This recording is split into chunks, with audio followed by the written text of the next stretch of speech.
오늘 축구 경기를 기대하십니까? 우리 아이들이 벌써 나오는데 빨간 티를 다 입고 나왔어요. 역시 젊은 사람이 또 빨간 티를 입었네요. 네, 우리 중고등부 애들이 빨간 티를 다 입고 와서 깜짝 놀랐습니다. 야, 역시 한국인이구나 생각을 했는데요. 자, 오늘 예배가 압축적 분위기로 잘 맞춰졌으면 좋겠습니다. 말씀에 집중하겠습니다. 우리가 성경을 보면요, 다윗만큼 그 생애 기록이 아주 풍성하게 다루어진 인물이 별로 없습니다. 다윗의 기록을 하나하나 살펴보면 정말 우리 인생에 큰 교훈이 됩니다. 우리가 큐티를 통해서 사무엘 하를 이제 전체를 다 살폈는데요, 그 중에서 명장면만 뽑아서 우리가 지금 살펴보고 새벽으로 또 주일로 은혜를 받고 있지 않습니까? 자, 오늘 사무엘 하를 마무리하면서 놓칠 수 없는 중요한 사건 하나를 지금 다루겠습니다. 바로 다윗의 인구조사 사건입니다.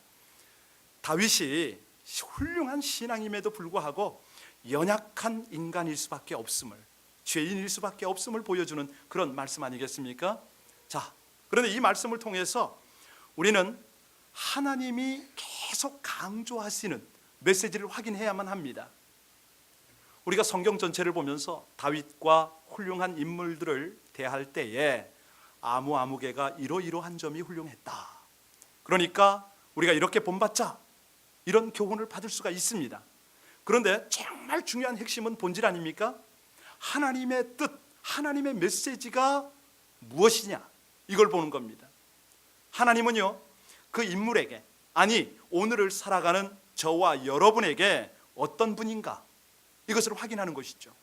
여러분, 오늘도 이 말씀을 통해서 그 하나님을 만나고 음성 들으시기를 주님의 이름으로 축원합니다. 자, 이 다윗의 인구조사, 그저 착실한 신앙생활을 한 그 다윗으로만 알고 있는 우리 다윗이요, 역시 인간이라 부족하고 허물이 많은 죄인이다 라는 것을 전제로 했는데, 자, 우리 그 다윗의 대표적인 범죄, 그러면 두 가지를 꼽지 않습니까? 어떤 것을 기억하십니까? 사무엘하 11장에 나오는 밧세바를 범하고 그 남편 우리아를 살해한 사건, 그리고 또 하나 대표적인 범죄가 오늘 본문에 나오는 인구조사 아니겠습니까? 질문하십시오. 하나님, 인구조사한 것이 뭐 그리 큰 죄입니까? 우리 그런 생각할 수 있지 않습니까? 왜? 출애굽기 30장 12절에 보면 하나님께서 모세에게 이스라엘 자손의 수효를 조사하라 말씀하셨습니다. 민수기서 1장과 26장에 보면 싸움에 나갈 만한 그 사람들을 계수해보라, 또 이스라엘은 지파별로 계수를 하라. 여러분, 이런 하나님의 명령을 살펴보아도 인구조사가 큰 범죄는 아닌 것 같습니다. 그런데 왜 하나님이 오늘 본문을 통해서 진노하실 수밖에 없었을까? 왜 그렇습니까? 짐작하시는 대로입니다. 하나님이 보시는 것은 그 마음, 다시 말하면 생각의 동기, 목적, 의도, 이런 것들을 살피시지 않겠습니까? 겉으로 드러나는 행동 자체로 보면 별 하자가 없는 것 같은데, 그 마음의 중심의 동기가 잘못되면은 이것은 하나님께서 꼭 짚고 넘어가는 죄악이라는 것이죠. 가령 예수님의 경우, 우리 예수님께서 그런 말씀하신 거 기억하십니까? 누구든지 마음속에 음욕을 품으면 이미 뭘 했다고요? 간음을 한 것이고, 마음속에 미움을 품으면 이미 뭘 했다고요? 살인한 것이다. 바로 이것이었습니다. 다윗이 이미 마음속에 잘못된 동기를 품고 있었다는 것이죠. 하나님이 그걸 보십니다. 그러니까 이스라엘이 출애굽 광야에서 인구 조사를 했던 것과는 차원이 다른 것으로 하나님이 그렇게 지금 보고 계십니다. 광야의 인구 계수는 하나님의 명령에 따른 것이었지만, 오늘 본문에 나오는 인구 조사는 다윗의 독단적 행위고, 더 들어가면 의도가 있는 행위라는 것이죠. 그러면 이 다윗의 인구 조사를 했던 근본 동기는 뭘까? 우리 1절 돌아가서 보겠습니다. 24장 1절입니다. 다 같이 읽습니다. 시작. 여호와께서 다시 이스라엘을 향하여 진노하사 그들을 치시려고 다윗을 격동시키사 가서 이스라엘과 유다의 인구를 조사하라 하신지라. 자, 얼핏 보면 하나님께서 다윗에게 시킨 것처럼 그렇게 표현되고 있지 않습니까? 그런데 이 내용을 정확하게 아시려면은 병행 구절을 보셔야 합니다. 역대상 21장 1절에 사단이 일어나 이스라엘을 대적하고 다윗을 격동하여 이스라엘을 계수하게 하니라. 이 두 구절을 종합해 보면 먼저 이 본문 1절에 감동, 또 역대상에 나오는 격동, 이 말이 원어를 살펴야 된다는 결론이 나옵니다. 히브리어를 보니까 슈트라는 말인데 충동질하다, 선동하다 이런 뜻을 갖고 있습니다. 그러니까 다윗의 마음이 충동되어서 인구 조사를 했다 이 뜻이죠. 누가 충동했다는 것입니까? 사단이. 자, 그러면 우린 여기서 궁금한 것이 있습니다. 하나님, 사단도 피조물인데 사단이 욥을 시험할 때 하나님의 허락을 받았지 않습니까? 그러면 사단이 충동할 때 하나님이 그대로 방치하셨습니까? 라고 우린 질문해야 되겠죠. 적극적으로 막을 수도 있었는데도 방치하시는 이유가 뭘까? 우린 이걸 또 깨달아야 되겠죠. 그 이유가 뭐라고 생각하십니까? 그렇습니다.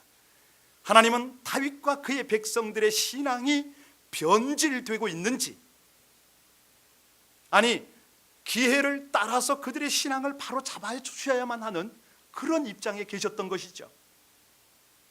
자, 어쨌든 간에 이제 조금 더 살펴보겠습니다.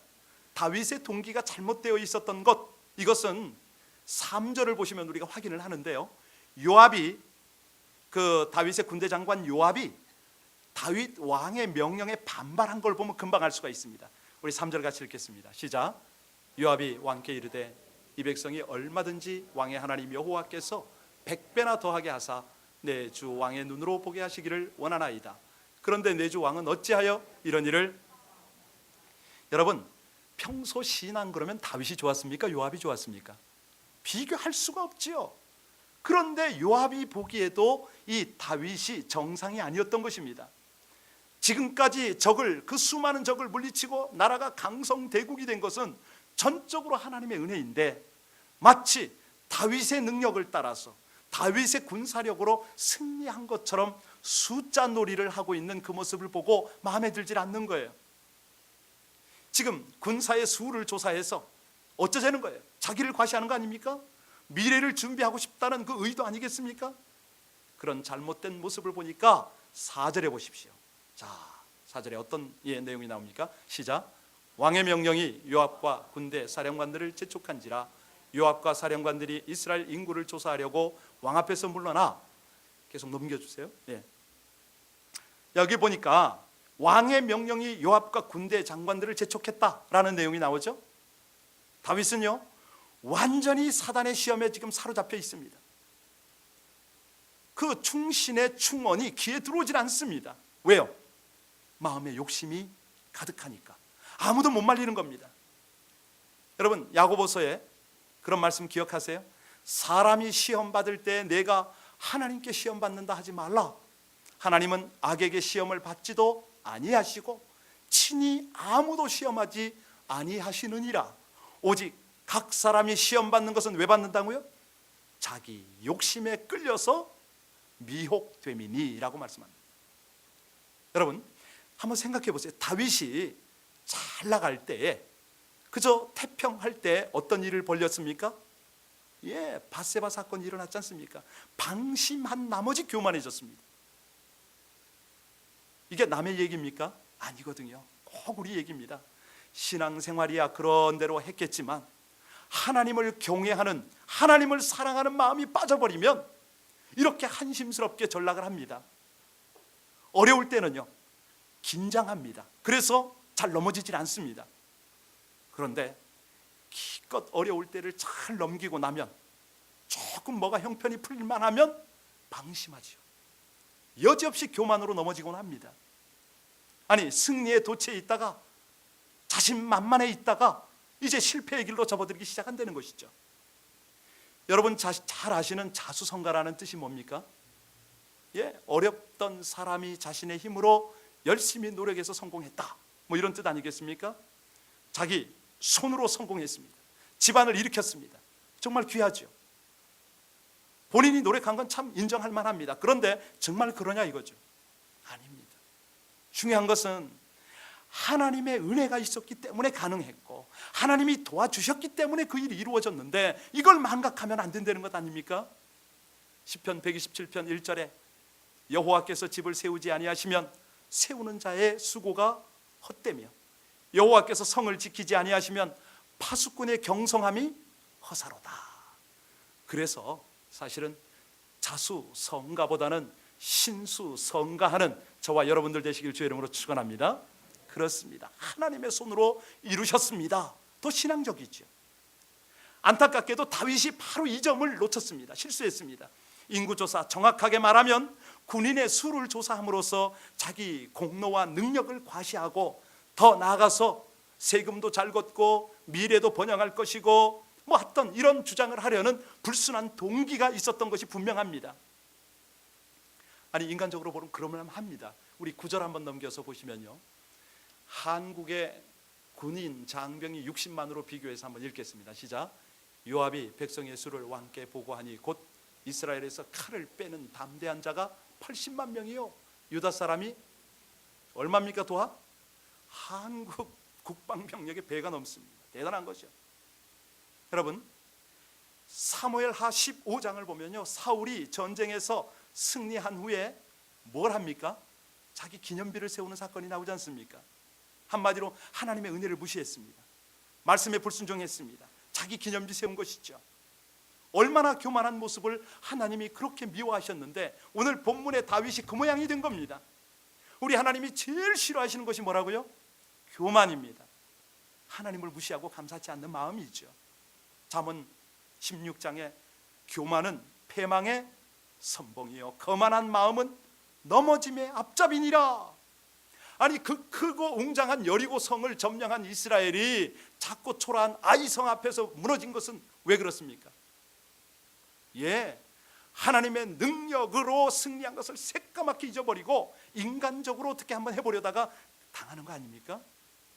여러분, 하나님께서 오늘도 우리에게 부탁을 하십니다.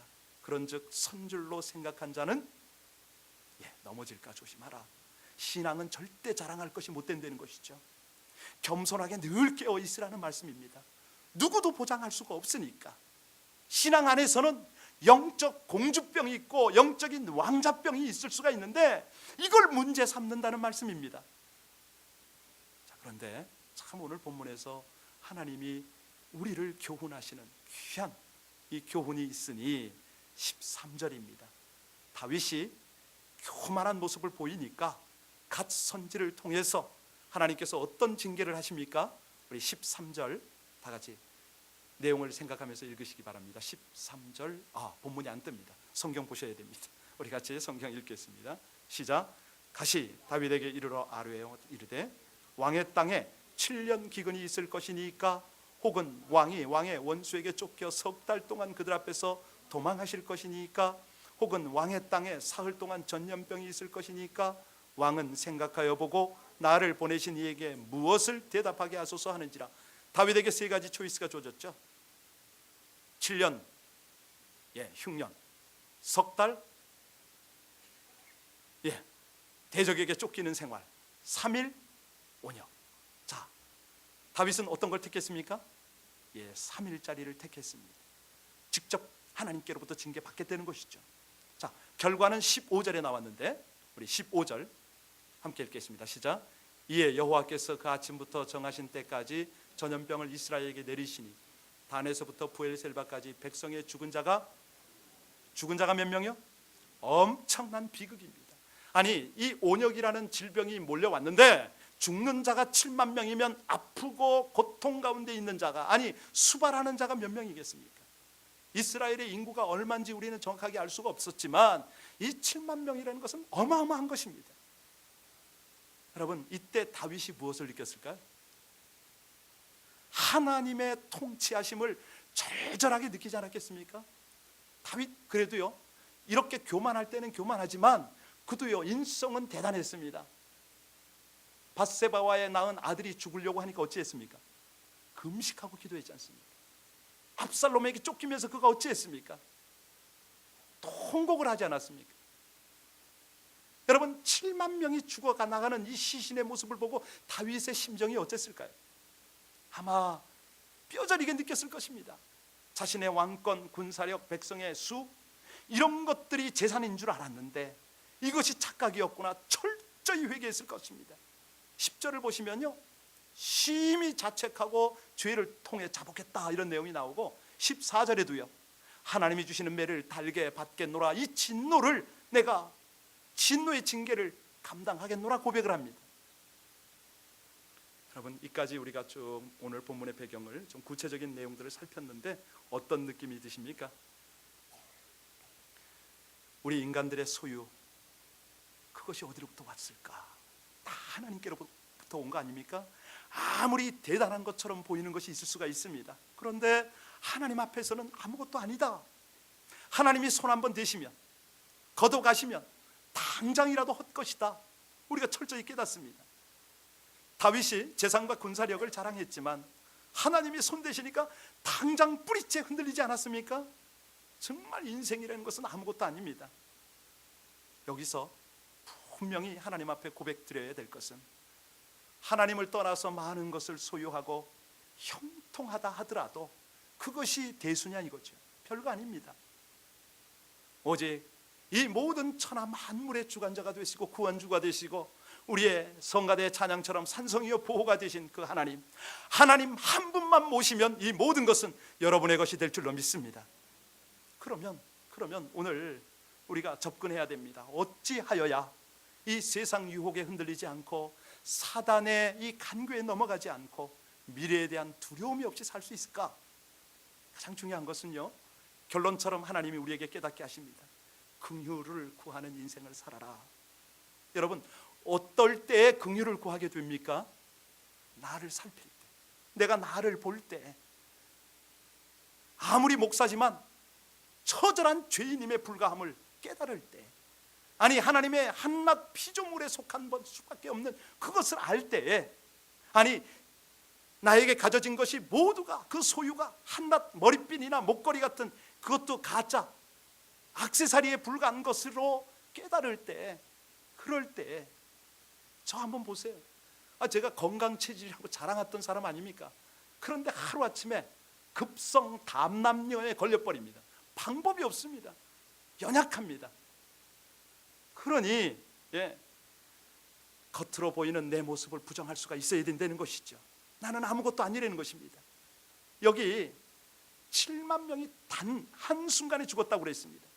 여러분, 이 맹렬한 진노, 하나님의 진노를 피할 자가 누굽니까? 여기 중요한 것은 심판을 집행하는 천사가 예루살렘을 향하여 손을 들어서 더 강력하게 진멸하려고 했습니다. 그 찰나에 멈춰주셨죠. 누가요?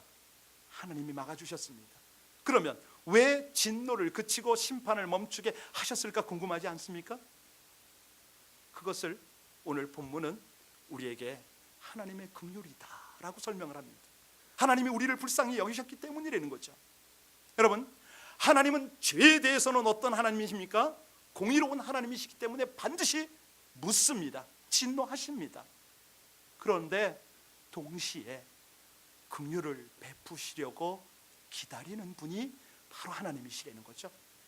여러분, 하나님의 은혜가 어떨 때 가장 크게 나타나시는지 아십니까? 죄 지을 때, 우리가 죄악 중에 있을 때는 하나님의 은혜가 가장 강력하게 나타납니다.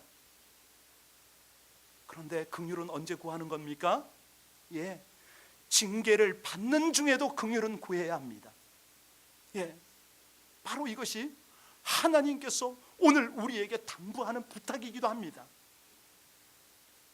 우리가 오늘 본문을 보니까 다윗이요, 하나님의 징계를 받으면서도 하나님의 손에 자기를 맡기고 긍휼을 구하는 장면을 우리가 보고 있습니다. 하나님이 너무 두려운 거예요. 두려워서 떨고 있습니다. 그런데 동시에 하나님의 은혜와 긍휼을 사모하는 모습을 분명히 우리로 보게 하십니다. 얼마나 중요한 장면인지 모릅니다. 왜냐하면 적어도 다윗이 알고 저와 여러분이 아는 것은 하나님의 은혜와 긍휼로 말미암아 모든 것이 협력해서 선을 이루게 하시기 때문에 그렇습니다.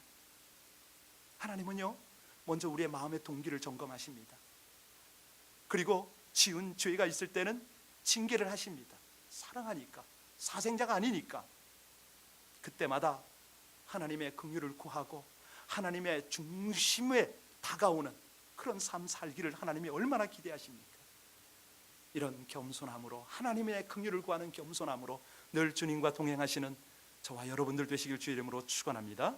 자, 두 번째입니다. 어떻게 하면은 하나님의 긍휼을 따라가는 신앙생활을 할 수가 있을까? 아주 너무 간단한데 우리가 소홀히 합니다. 하나님의 대속의 은혜를 감사하는 신앙생활인 거죠. 여러분, 자신의 본 모습을 모르면 점차 교만해진다고 우리는 점검을 받았습니다. 그런데 이 교만이 곧 하나님의 은혜를 몰라본다는 겁니다. 개구리 올챙이적 생각을 못하듯이 자기 공로, 자기 능력으로 뭘 구원을 이루고 신앙생활하는 걸로, 내가 하나님 앞에 살아가는 걸로 착각을 합니다.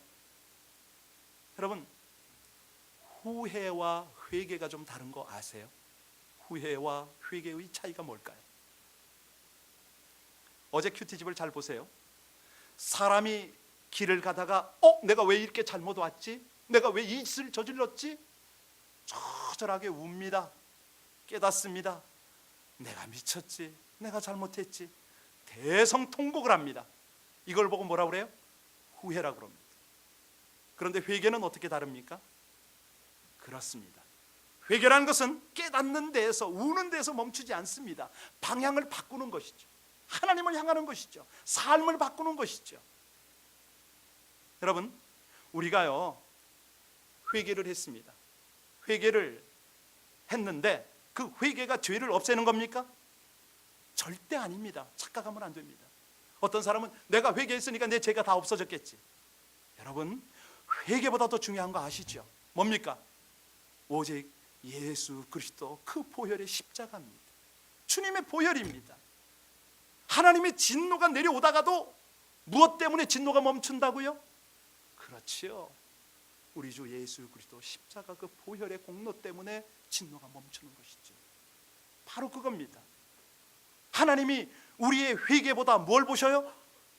아들을 의지하는 믿음을 보시는데, 바로 그 아들이 십자가에서 쏟으신 피를 보시는 거예요. 다시 말씀드립니다. 저와 여러분에게 부어져야 할 진노가 없어졌다고요? 아닙니다. 그런 법 없습니다. 그 진노가 어디에 부어졌다고요? 그렇지요. 그리스도 예수 십자가의 진노가 부어졌습니다. 저희는 그렇게 대답을 해야 됩니다. 아니, 그렇게 분명히 하나님 앞에 고백을 해야 됩니다. 오늘 18절로 25절 내용을 보면 아라우나의 타작마당 사건이 나오죠. 여기를 요약하면 무슨 내용이냐면, 다윗은 한사코 값을 치러서 희생 제사를 드리려고 합니다. 왜? 하나님의 진노를 풀고 재앙을 그치게 하려는 다윗.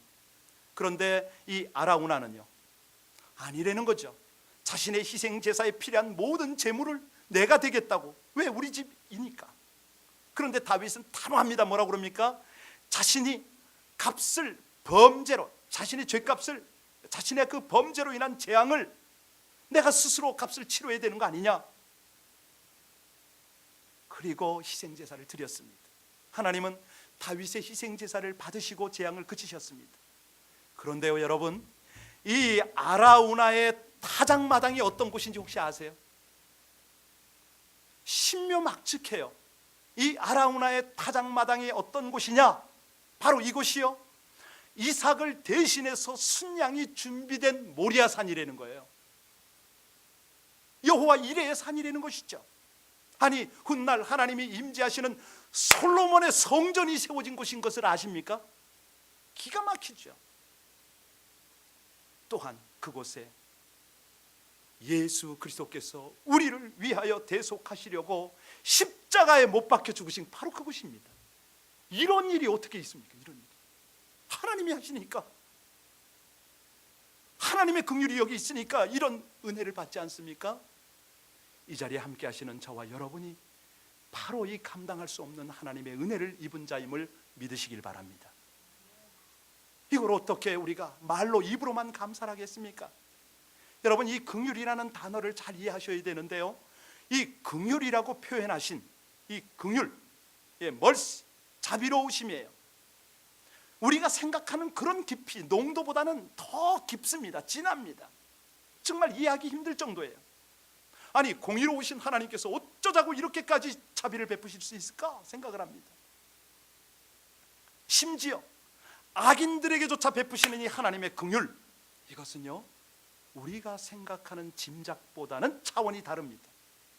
여러분, 여기에서 하나님이 우리로 깨닫고 삶에 적용하기를 원하시는 메시지가 뭘까요? 하나님의 긍휼에 대한 이해의 폭을 넓혀라, 이걸까요? 이것뿐일까요? 아닙니다.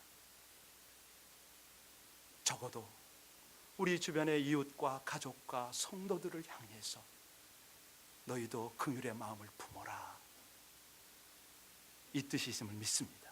그러지 않겠습니까? 나아가서 나를 대적하고 나에게 상처를 주고 나에게 손해를 입힌 사람이랄지라도 그 위에도 하나님의 긍휼이 임하니까 너도 좀 너그럽게 봐주면 안 되겠니? 하나님의 이 간절함이 있는 줄로 믿습니다. 예수님이 이걸 표현하셨어요. 어떻게? 긍휼히 여기는 자는 뭐가 있어요?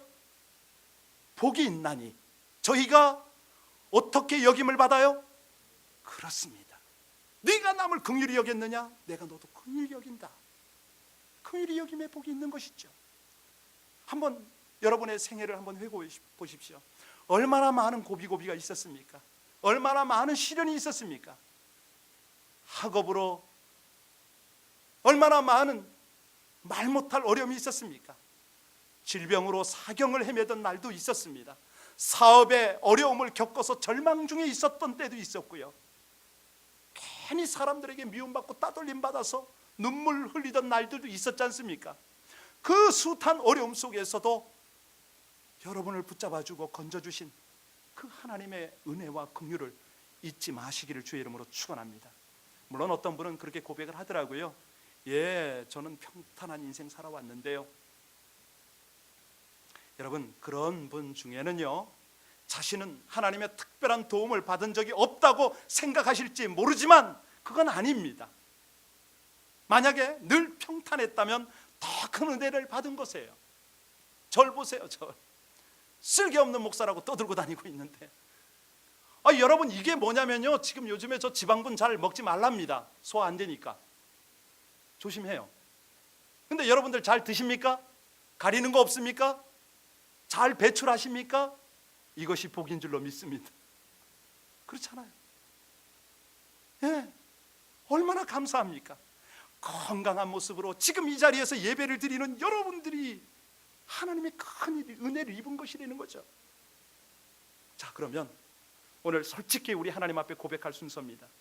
우리가 다윗보다 죄가 적지 않은데 어떻게 하나님의 진노하심과 긍휼 가운데 우리가 이 진노하신 가운데에서 어떻게 긍휼을 입을 수가 있을까? 다윗은 희생의 제사를 드려서 진노하심에서 긍휼을 구했지만 우리는 어떻게 하라는 것입니까? 어떻게 하는 것이죠? 답은 아시네요. 나를 대속하기 위해서 십자가에서 못 박히신 예수 그리스도로 말미암는다고요? 분명합니까?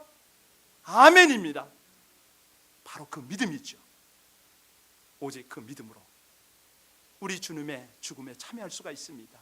이걸 보고 우리는 어떻게 표현합니까? 은혜다, 긍휼이다. 여러분, 믿을 수 없는 것이 믿어지십니까? 그것이 은혜입니다. 긍휼입니다. 혹시라도 이 중요한 진리를 대충 생각하는 분은 없습니까? 그렇다면 자기 인생 전체를 걸고 도박하고 있는 것이죠. 오직 예수님의 보혈로 주님의 진노에서 벗어나서 영광스러운 구원을 얻은 것 놓치지 마시기를 주의 이름으로 축원합니다. 시편 146편에 분명히 우리에게 말씀하십니다.